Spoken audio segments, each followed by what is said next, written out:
Hello. अब हम अपने इस नए वीडियो में सीखेंगे कि नरेशन का सेंटेंस जो है कैसे चेंज किया जाता है। नरेशन का जो सेंटेंस है वो कितने प्रकार के होते हैं। नरेशन में टोटल 5 सेंटेंस होते हैं जिनको हमें डायरेक्ट से इनडायरेक्ट में चेंज करना पड़ता है।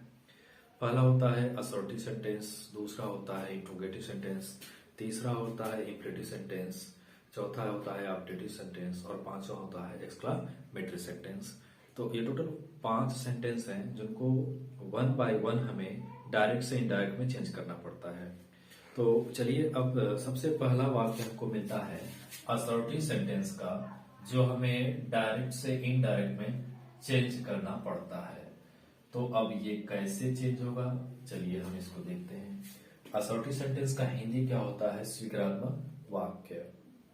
तो जब डायरेक्ट से इनडायरेक्ट हमको बनाना होगा तो कुछ शर्त होगा, उस शर्त के आधार पर हम इनडायरेक्ट बना सकते हैं। तो वो शर्त हमको आना चाहिए। तो चलिए हम सेंटेंस देखते हैं, लिखते हैं। सबसे पहले present indefinite tense. Present indefinite tense जो है वो किसमें चेंज होगा? प्रेजेंट इंडेफिनिट टेंस जो है हमारा चेंज होता है पास्ट इंडेफिनिट टेंस में। पास्ट इंडेफिनिट टेंस में I mean present indefinite tense का वाक्य हमको इनडायरेक्ट मिलेगा, तो जब हम उसको चेंज करेंगे इनडायरेक्ट में तो वो पास्ट इंडेफिनिट टेंस में चला जाएगा। तो अब कैसे जाएगा, चलिए देखते हैं बनाकर। जैसे एग्जाम्पल के रूप में एक सेंटेंस हम लेते हैं कि Ram said inverted comma I play cricket. ये इनवर्ट कॉमा बंद हो गया। तो ये हमें एक एग्जांपल मिल गया है कि राम ने कहा आई प्ले क्रिकेट, मैं क्रिकेट खेलता हूं। ठीक है। तो अभी देखिए जो वाक्य इन्वर्टेड कॉमा के बाहर लिखा हुआ है ये हमारा है रिपोर्टिंग वर्ब, और जो वाक्य इन्वर्टेड कॉमा के अंदर लिखा हुआ है वो हमारा रिपोर्टेड स्पीच। ठीक है। तो अब हमको देखना है कि रिपोर्टिंग वर्ब की जो ये क्रिया है, रिपोर्टिंग वर्ब की क्रिया कौन सी है? यही होती है। रिपोर्टिंग वर्ब की क्रिया यही है। ध्यान से इसको देखिएगा कि रिपोर्टिंग वर्ब की क्रिया यही होती है। तो अब ये रिपोर्टिंग वर्ब की क्रिया जो है किस में है? प्रेजेंट में है कि पास्ट में है कि फ्यूचर में है? याद रखिएगा कि जब रिपोर्टिंग वर्ब की क्रिया पास्ट में होती है, आई मीन ये सेड जो है से का सेकंड फॉर्म है, से फर्स्ट फॉर्म है, इसको प्रेजेंट बोलेंगे, और से का सेकंड फॉर्म क्या है? सेड। तो ये सेकंड फॉर्म किस में यूज होता है? पास्ट में यूज होता है ना। तो अब यहां पर ये जो रिपोर्टिंग वर्ब पास्ट में है, जब भी रिपोर्टिंग वर्ब पास्ट में होती है तो डायरेक्ट से इनडायरेक्ट जब हम बनाएंगे तो ये जो हमारा रिपोर्टेड स्पीच का टेंस होता है एक टेंस के अनुरूप चेंज हो जाता है, मतलब उसके अपोजिट में जो टेंस रहता है उसी में वह चेंज हो जाता है। तो रिपोर्टिंग वर्ब जब ये पास्ट में है तो अब हमको देखना है कि रिपोर्टेड स्पीच का टेंस कौन से टेंस में है। आई प्ले क्रिकेट, मैं क्रिकेट खेलता हूं। तो इसका मतलब है कि किसमें है? प्रेजेंट इंडेफिनिट टेंस में है। तो चेंज किस में होगा? पास्ट इंडेफिनिट टेंस में हो जाएगा। चलिए इतना क्लियर हुआ। जब रिपोर्टिंग वर्ब की क्रिया पास्ट में होती है तो रिपोर्टेड स्पीच का टेंस क्या होता है? चेंज हो जाता है। ठीक है, नंबर 1। अब इसके बाद हमें देखना है कि क्या रिपोर्टिंग वर्ब की क्रिया के बाद कोई ऑब्जेक्ट, मतलब कोई दूसरा शब्द यहाँ पे लिखा हुआ है? नहीं लिखा हुआ है। तो इसका मतलब है कि रिपोर्टिंग वर्ब में कोई ऑब्जेक्ट नहीं रहता है। अच्छा, ऑब्जेक्ट से क्या लेना देना है? जब रिपोर्टिंग वर्ब की क्रिया में कोई ऑब्जेक्ट रहता है तो रिपोर्टिंग वर्ब की क्रिया को एक रूप से दूसरे रूप में चेंज कर दिया जाता है। मान लीजिए यहाँ पर अगर ऑब्जेक्ट मतलब मी रहता, कुछ भी रहता, तो सेड को हम किस में चेंज कर देते? टोल्ड में।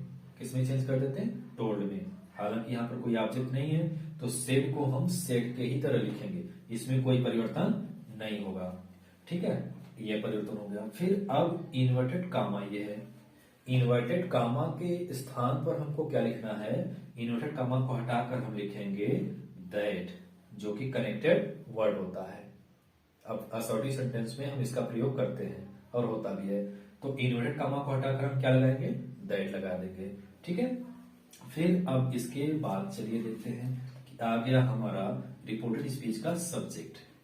अब ये हो गया रिपोर्टेड स्पीच का सब्जेक्ट फर्स्ट पर्सन।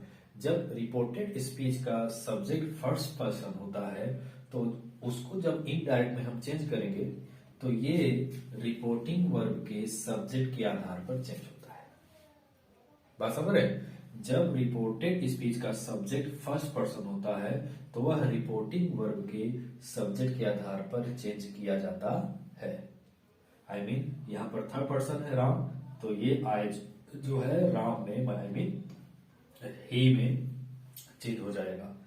ही में ही नहीं, यहाँ पर सीता सीता रहता ना, तो यहाँ पे सी हो जाता है। ठीक है, जो भी यहाँ पर रहेगा सब्जेक्ट उसी के अकॉर्डिंग यहाँ पर फर्स्ट पर्सन चेंज हो जाता है।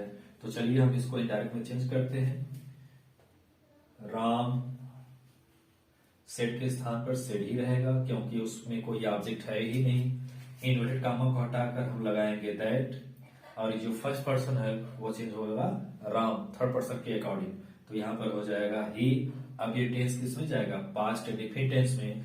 तो पास्ट डिफिनिट टेंस में वर्ब की कौन सा फॉर्म लगता है? Second form. तो यहाँ पर प्ले का क्या हो जाएगा? प्लेड हो जाएगा। क्रिकेट, ये लीजिए हमारे डायरेक्ट बन गया। जैसे क्या? Ram say that, inverted comma को हटाकर हम दैट लगाए हैं। फिर फर्स्ट पर्सन को हम ही में चेंज किए हैं। क्यों? क्योंकि यहाँ पर राम थर्ड पर्सन है इसलिए यहाँ पर ही हुआ है। प्ले को हम प्लेड कर दिए हैं। क्यों? क्योंकि सेकंड फॉर्म यूज होता है पास्ट डिफिनिट टेंस में। फिर उसके बाद हम क्रिकेट लिखे हैं, मतलब ऑब्जेक्ट। तो ये हो गया हमारा Ram say that he played cricket. Ram ने कहा कि वह क्रिकेट खेलता था। ठीक है, ये एग्जाम्पल हो गया।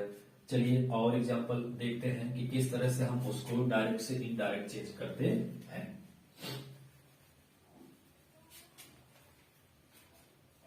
जैसे आई सेड टू राम, नहीं राम नहीं कुछ और, I said to Mohan inverted comma you write inverted comma बंद। ठीक है, अब यहां पर आई सेड टू मोहन, मैंने मोहन से कहा। यू राइट, तुम लिखते हो इन्वर्टेड कामा के अंदर। तो इन्वर्टेड कामा के बाहर जो लिखा है वो क्या है? रिपोर्टेड वर्ब है, और इन्वर्टेड कामा के अंदर जो लिखा है वो रिपोर्टेड स्पीच है। तो चलिए अब देखते हैं कि रिपोर्टिंग वर्ब हमारा किस में है? पास्ट में है कि प्रेजेंट में है कि फ्यूचर में है? तो अब यहाँ पर देखिए सेड है, तो इसका मतलब ये किस में है? पास्ट में हो गया। हो गया ये रिपोर्टिंग वर्ब क्रिया हमारी किस में है? पास्ट में है। तो इसका मतलब क्या है कि रिपोर्टेड स्पीच का टेंस क्या है? चेंज होगा। ठीक है, अब रिपोर्टिंग वर्ब में ऑब्जेक्ट भी है, तो इसका मतलब है कि सेड को हमें किस में चेंज करना होगा? टोल्ड में। किस में चेंज करना है? टोल्ड में। ठीक है, अगला परिवर्तन, इन्वर्टेड कामा को हटाकर हमें क्या लगाना है? दैट लगाना है। ठीक है, अब आ गया हमारा रिपोर्टेड स्पीच का वाक्य। रिपोर्टेड स्पीच का वाक्य सब्जेक्ट जो है, रिपोर्टेड स्पीच के वाक्य में सब्जेक्ट क्या है? सेकेंड पर्सन है। कौन है? Second person. ठीक है, अब ये किसके आधार पर चेंज होगा? ये चेंज होगा रिपोर्टेड स्पीच का सब्जेक्ट जब सेकेंड पर्सन होता है तो वह चेंज होता है रिपोर्टिंग वर्ब के ऑब्जेक्ट के आधार पर। ठीक है, इसको याद रखिएगा कि जब रिपोर्टेड स्पीच का सब्जेक्ट सेकेंड पर्सन होता है तो वह डायरेक्ट से इनडायरेक्ट जब चेंज किया जाता है तो उसे रिपोर्टिंग वर्ब के ऑब्जेक्ट के आधार पर चेंज किया जाता है। रिपोर्टिंग वर्ब का ऑब्जेक्ट कोई भी हो सकता है, फर्स्ट पर्सन हो चाहे सेकंड पर्सन हो चाहे थर्ड पर्सन हो, उससे कोई फर्क नहीं पड़ता है। इतना याद रखिएगा कि जब रिपोर्टेड स्पीच का सब्जेक्ट ये जो है सेकंड पर्सन है तो वह रिपोर्टिंग वर्ब के सब्जेक्ट के आधार पर चेंज होगा। आई मीन जब यहाँ नाम है मोहन तो मोहन थर्ड पर्सन है, तो ये जो यू है यो किस में चेंज हो जाएगा? ही में, मतलब थर्ड पर्सन में चेंज होगा। ठीक है, चलिए अब देखते हैं इसको चेंज करके डायरेक्ट से इनडायरेक्ट में। तो अब आई सेड के स्थान क्या होगा? टोल्ड हो जाएगा। फिर टू को भी हम हटा देंगे। I told Mohan, inverted comma को हटा कर क्या लगाएंगे? दैट। अब यहाँ सेकंड पर्सन किस में चेंज हो जाएगा? ही में हो जाएगा। अब यहाँ पर राइट है तो पास्ट डिफिनिट टेंस में वर्ब का सेकंड फॉर्म लगता है, तो वर्ब का सेकंड फॉर्म यहाँ पे राइट का क्या हो जाएगा? रोट। ये लीजिए हमारा डायरेक्ट से डायरेक्ट चेंज हो गया। आई टोल्ड मोहन, मैंने मोहन उसे बताया दैट कि ही रोट कि वह लिखता था। ठीक है, तो इस तरह से इस वाक्य को हमने चेंज किया। चलिए एक और एग्जांपल लेकर देखते हैं कि उस एग्जांपल को हम कैसे डायरेक्ट से इनडायरेक्ट में चेंज कर सकते हैं।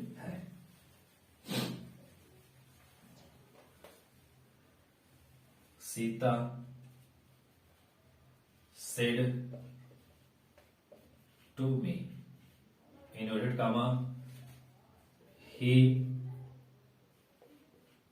cooks the food, inverted comma बंद। ठीक है, Sita said to me, Sita ने मुझसे कहा, he cooks the food, वह खाना पकाता है। ठीक है, तो अब चलिए इसको जब हमें डायरेक्ट से इनडायरेक्ट चेंज करना है तो पहले हम इसमें कुछ जांच लेते हैं कि क्या क्या इसमें है और क्या क्या नहीं है। तो अब जो रिपोर्टिंग वर्ब की क्रिया है आई मीन ये पास्ट में है कि नहीं है, ये देख लीजिए। तो ये किस में हमें मिला, ये पास्ट में है। तो इसका मतलब है कि डायरेक्ट से इनडायरेक्ट जब बनाएंगे रिपोर्टेड स्पीच का वाक्य, उसका टेंस चेंज होगा। ठीक है, अब रिपोर्टिंग वर्ब में ऑब्जेक्ट भी है, मतलब मी है, मी हमको मिल गया, ये क्या है, ऑब्जेक्ट है। ठीक है, तो अब सेड को हमें किस में चेंज करना है, टोल्ड में। क्यों, क्योंकि यहाँ पर ऑब्जेक्ट है।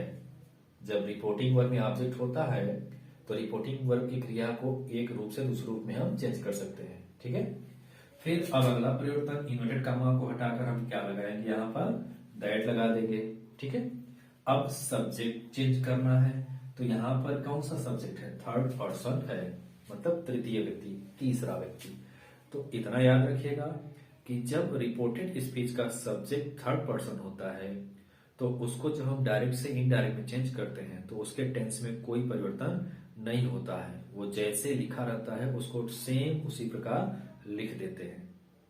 समझ में आता है कि नहीं, मैं फिर से बता दे रहा हूं कि जब रिपोर्टेड स्पीच का सब्जेक्ट थर्ड पर्सन होता है तो उसके टेंस में कोई परिवर्तन नहीं होता, वो जैसे लिखा रहेगा वैसे ही लिखेंगे। समझ में आता है, उस सब्जेक्ट में कोई बदलाव नहीं होगा, जैसे लिखा है सेम उसी प्रकार से हम उसको लिख देंगे। चलिए हम इसको डायरेक्ट चेंज करते हैं। सीता सेड के स्थान पे क्या हो जाएगा, टोल्ड, टू को हम हटा देंगे, मी इन्वर्टेड कॉमा को हटाकर क्या लगाएंगे, दैट लगाएंगे, फिर ही में कोई परिवर्तन नहीं होगा तो यहाँ पास्ट डिफिनिट टेंस में जाएगा तो कुक का क्या हो जाएगा सिर्फ form, cooked the food, cooked the food हो जाएगा। ये हमारा देखिए डायरेक्ट से डायरेक्ट बन गया क्या कि सीता टोल्ड मी, सीता ने मुझे बताया that he cooked the food, Sita told me that he cooked the food, Sita ने मुझे बताया कि वह खाना पकाता था। ये हो गया डायरेक्ट से इनडायरेक्ट हमारा। ठीक है, तो ये है हमारा असर्टिव सेंटेंस का कुछ एग्जांपल जो हमने आपको बताया। अगर इस तरह की किसी भी सेंटेंस में कोई आपको डाउट है तो वो सेंटेंस आप मुझे लिखकर बताइए, मैं उसको सॉल्व करने की कोशिश करूंगा।